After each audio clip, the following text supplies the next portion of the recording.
రాష్ట్రంలో మరో ప్రాజెక్టుకు తొలి అడుగు పడింది. తూర్పుగోదావరి జిల్లా పిఠాపురంలో పురుషోత్తంపట్నం ఎత్తిపోతల పథకానికి ముఖ్యమంత్రి చంద్రబాబు శంకుస్థాపన చేశారు. తూర్పుగోదావరి జిల్లాలోని జగ్గంపేట, పెద్దాపురం, పిఠాపురం, ప్రత్తిపాడు, తుని నియోజకవర్గాల్లోని మెట్ట ప్రాంత రైతులకు సాగునీరు అందుతుంది. 87,000 ఎకరాలకు సాగునీటి స్థిరీకరణ జరుగుతుంది. విశాఖ జిల్లాకు తాగునీరు, పారిశ్రామిక అవసరాలు తీర్చడమే లక్ష్యంగా ఈ పథకానికి శ్రీకారం చుట్టారు. 9 నెలల్లో పురుషోత్తంపట్నం ఎత్తిపోతల పనులు పూర్తి చేస్తామని చంద్రబాబు స్పష్టం చేశారు. ఏలేరు ఆయకట్టుదారులు ఎవ్వరు కూడా సమస్య లేకుండా శాశ్వతంగా పరిష్కారం చేయడానికి ఈ రోజు నేను శ్రీకారం చుట్టానని చెప్పి కూడా నేను మీకు తెలియజేస్తున్నా. ఈ రోజు నేను ఆలోచించేది ఈ ప్రాజెక్టు గురించి కూడా కొంతమంది మాట్లాడుతున్నారు తెలిసి తెలియకుండా. పురుషోత్తంపట్నం దేనికని నేను చెప్తున్నా, 5 నియోజకవర్గాలకు ఉపయోగపడుతుంది. పిఠాపురం, పెద్దాపురం, తుని, జగ్గంపేట, ప్రత్తిపాడు 5 నియోజకవర్గాల్లో 2,15,000 ఎకరాలకు నీళ్లిచ్చే అవకాశం ఉంది. ఇంకో పక్క ఎన్నో సంవత్సరాలుగా మీరు కోరుకున్న గోదావరి ఏలేరు అనుసంధానం చేసే పరిస్థితి వస్తుంది. ఇది జరిగితే ఏలేరు రిజర్వాయర్ కింద ఎవరికి ఎలాంటి ఇబ్బంది లేకుండా నీళ్లిచ్చే అవకాశం వస్తుంది. కొంతమంది మాట్లాడినప్పుడు ఈ ప్రాజెక్టు వల్ల మళ్లీ పోలవరం నీళ్లు వస్తాయి కదని అడుగుతున్నారు.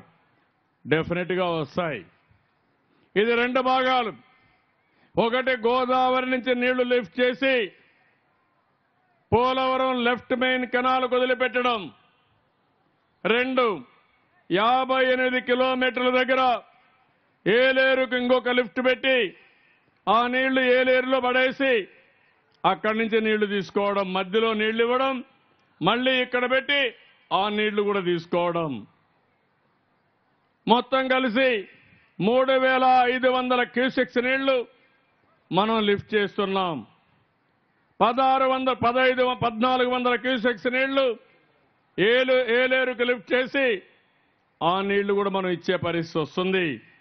మొత్తం ప్రాజెక్టు చూస్తే 1,551,22 రూపాయలు ఖర్చు అవుతుంది. ఫేజ్ 1 కి 1,030 కోట్ల రూపాయలు. అది ఏలేరు వరకు వస్తుంది. ఇందులో 875 కోట్లు మోటార్లు, పంపులు, పైప్ లైన్లు, సబ్స్టేషన్లకే పెడుతున్నాం. 155 కోట్లు అక్కడ బిల్డింగులు కానీ మిగిలినటికి పెడుతున్నాం. రేపు పోలవరం వస్తానే ఇవన్నీ కూడా వేరే ప్రాంతాల్లో ఈ పంపులన్నీ ఉపయోగించుకుంటాం. ఒక్క పైసా కూడా వేస్ట్ కాదని మరొక్కసారి మీ అందరికీ తెలియజేస్తున్నా. ఇంకో పక్కన ఫేజ్ 2లో 521.22 కోట్లు ఖర్చు పెడుతున్నాం. ఇది ఏలేరుకు నీళ్లు ఇవ్వాలి, శాశ్వతంగా ఉండాలి. ఎప్పుడూ ఏలేరు ప్రాజెక్టు కలకలలాడాలి.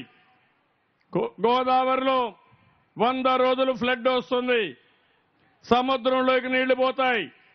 ఆ నీళ్లు గాని మనం తీసుకొచ్చి ఏలేరులో పెట్టుకుని ఇంకా జిల్లాలో ఉండే అన్ని రిజర్వాయర్లో పెట్టుకుంటే జీవితంలో ఎప్పుడూ ఇక్కడ కరువు అనే మాట రాదని చెప్పి కూడా నేను మీకు తెలియజేస్తున్నా.